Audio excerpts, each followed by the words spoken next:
Hello guys, welcome to my channel. ఈరోజు వీడియోలో నేను కాకరకాయతో ఒక డిఫరెంట్ స్టైల్ వేపుడు చేయబోతున్నాను. అది చపాతీలకు కానీ రైస్కి కానీ చాలా బాగుంటుంది. దానికోసం ముందుగా కడిగి పెట్టుకున్న కాకరకాయలని తీసుకోవాలి. వాటిని ఇలా రౌండ్ షేప్లో కట్ చేసి పెట్టుకోవాలి. కట్ చేసి పెట్టుకున్న కాకరకాయ ముక్కలలో మనం కొద్దిగా పసుపు వేసుకోవాలి. అలాగే 1 టేబుల్ స్పూన్ ఉప్పు కూడా వేసుకోవాలి. ఇప్పుడు మనం వేసిన పసుపు ఉప్పు ఆ కాకరకాయలకి పట్టేలాగా బాగా 2 మినిట్స్ మిక్స్ చేసుకోవాలి.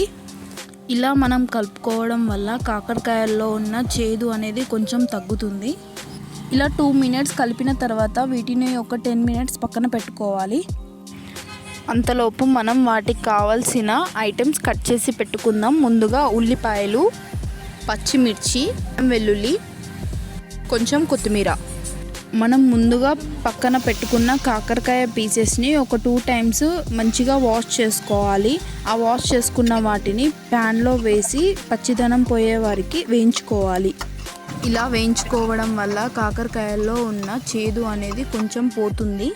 ఆ కాకరకాయలను లైట్ బ్రౌన్ కలర్ వచ్చే వరకు వేయించుకోవాలి.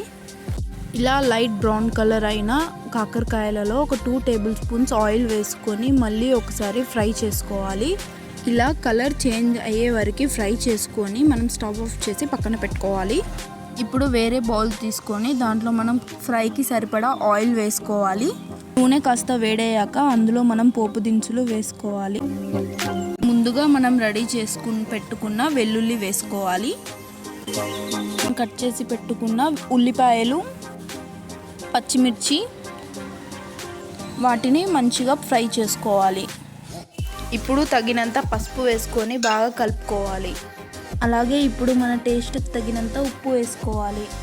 అది బాగా ఫ్రై చేసుకోవాలి. అలాగే బాగా ఫ్రై అయిన తర్వాత మనం ముందుగా పక్కన పెట్టుకున్న కాకరకాయ ముక్కలని కూడా ఇందులో వేసుకొని మళ్ళీ బాగా కలుపుకోవాలి. అలాగే దీంట్లో 1/2 టేబుల్ స్పూన్ మసాలా కూడా వేసుకొని ఫ్రై చేసుకోవాలి. అలా ఫ్రై అయిన దాంట్లో లైట్గా కొత్తిమీర వేసుకొని గార్నిష్ చేసుకొని పక్కన పెట్టుకుంటే మన వేడివేడిగా కరకదారే కాకరకాయ వేపుడు రెడీ అయిపోయినట్టేనండి. ఫైనల్గా కర్రీని వేరే బౌల్కి షిఫ్ట్ చేసి పైన కొంచెం కొత్తిమీర వేసి గార్నిష్ చేసుకుంటే వేడివేడిగా కర్రీ రెడీ అయిపోయినట్టేనండి.